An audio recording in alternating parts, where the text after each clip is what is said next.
Beaumont's police department says sex trafficking and solicitation crimes have become a pretty big issue, with more than 173,000 ads for sex listed last year alone in Beaumont. Authorities have been searching for the connection between minors and predators. They say social media is making it easier.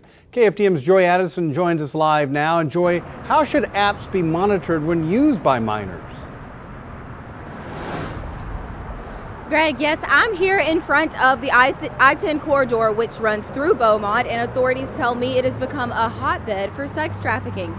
Now, any apps that allow direct messaging should be monitored because it leaves room for communication between a minor and a predator. No parent would ever open their front door to a stranger who walks up and knocks on the door and says, "I want to talk to your 12-year-old girl." A 37-year-old mom disguised herself as an 11-year-old girl for 7 days on social media. The attention she received highlights how easy it is for predators to entice minors on social media. Adults have access to children through social media that they would not otherwise have. And once lured, the danger to minors is great. They will use the social media to force people to stay in sex trafficking. So once they have pictures of people of an intimate nature, then they'll say, well, I'm going to post these if you don't do this.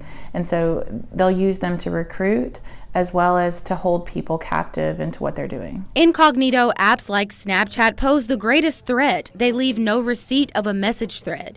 Imagine you're 15 and speaking for months to someone you thought was your 17-year-old soulmate.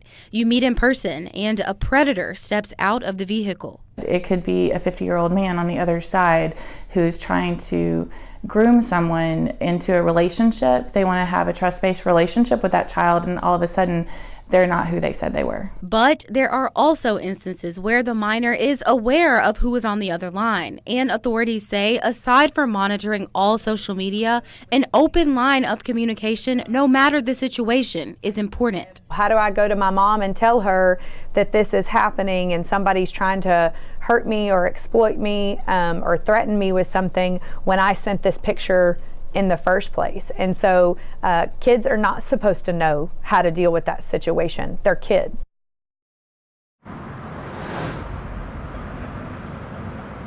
If you suspect someone is a victim of trafficking, you can contact the National Human Trafficking Hotline at 1-888-373-7888. Live in Beaumont, Joy Addison, KFDM 6 News. Tonight,